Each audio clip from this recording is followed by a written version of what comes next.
এই জেনারেশনে সব থেকে বেশি ব্যবহার করা হয় জিবি হোয়াটসঅ্যাপ। কিন্তু কেন? কারণ জিবি হোয়াটসঅ্যাপের মধ্যে রয়েছে অনেক ফিচার্স বা অপশন। এই জিবি হোয়াটসঅ্যাপের কিছু ফিচার্স তোমাদের বলি। আমি যতদূর জানি এই জিবি হোয়াটসঅ্যাপের যে সিন সেটি ফ্রিজ হয়ে যায়। এছাড়াও তোমার কন্ট্যাক্টে থাকা কে কখন অনলাইন এসেছিল সেটিও দেখা যায়। এছাড়াও রয়েছে বেশ কিছু গুরুত্বপূর্ণ ফিচার্স, যেমন কেউ মেসেজ করার পর সেই মেসেজ যদি ডিলিট করে ফেলে, তো সেই মেসেজ কিন্তু জিবি হোয়াটসঅ্যাপ থেকে ডিলিট হয় না, সেটি কিন্তু আবারও আমরা দেখতে পাই। এছাড়াও জিবি হোয়াটসঅ্যাপে কোনো মেসেজ আসলে সেটি আমরা যদি সিন করি, তো যে মেসেজ করেছি সে কখনোই বুঝতে পারবে না যে আমরা মেসেজটা সিন করেছি কিনা। শুধু এই নয়, এছাড়াও রয়েছে বিভিন্ন ফিচার্স। এইরকম কিছু ফিচার্সের জন্য তোমরা জিবি হোয়াটসঅ্যাপ, এফএম হোয়াটসঅ্যাপ, গোল হোয়াটসঅ্যাপ, এমনকি ইও হোয়াটসঅ্যাপ পর্যন্ত তোমরা ব্যবহার করে থাকো। এই সমস্ত হোয়াটসঅ্যাপ তোমাদের ব্যবহারের পক্ষে কিন্তু খুবই ভয়ঙ্কর। এখানে একটা প্রশ্ন থাকতেই পারে তোমাদের, যে এতদিন ধরে অনেকে জিবি হোয়াটসঅ্যাপ ব্যবহার করছে, কোনো রকম কোনো প্রবলেম আসেনি সামনে। তো সেই বিষয়টি নিয়েও তোমাদের বলবো। তো তার আগে যে সমস্ত বন্ধুরা চ্যানেলটি সাবস্ক্রাইব করুন, অবশ্যই সাবস্ক্রাইব করে দাও, আর ভিডিওটি ভালো লাগলে লাইক করে দাও, আর কমেন্ট সেকশনে নিজের মতামত জানাতে পারো। এখানে দেখো, GB WhatsApp, FM WhatsApp, gold WhatsApp, ইও হোয়াটসঅ্যাপ, এই সমস্ত হোয়াটসঅ্যাপ একদমই ভেরিফাই না। এছাড়াও নেই কোনো প্লে প্রোটেক্ট।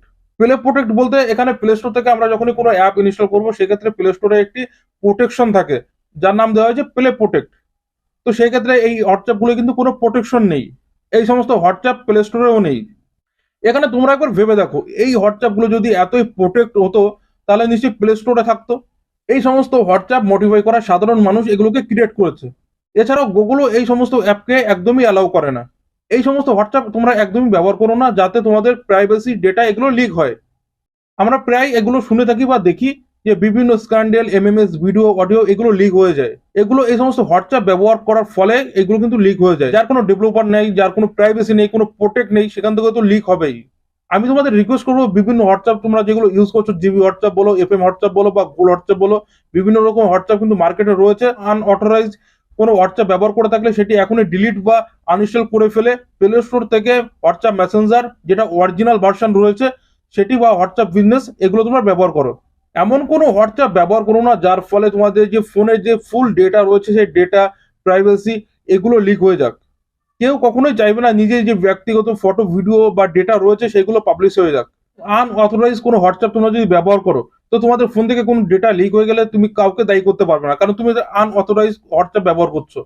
প্লে স্টোরে অরিজিনাল যে হোয়াটসঅ্যাপ রয়েছে সেটা ব্যবহার করে দেখো, কিছু ফিচার্স তোমরা এখানে কম পেলেও তোমার যে ডেটা বা প্রাইভেসি সেটি কিন্তু প্রোটেকশন থাকবে। এরকম ভিডিও আরো দেখার জন্য চ্যানেলটি সাবস্ক্রাইব করো, এবং পাশে থাকা বেল আইকনটি প্রেস করে অল নোটিফিকেশন সেট করে দাও, যাতে ভিডিও আপলোড করার সঙ্গে সঙ্গে তোমার কাছে আগে পৌঁছায়।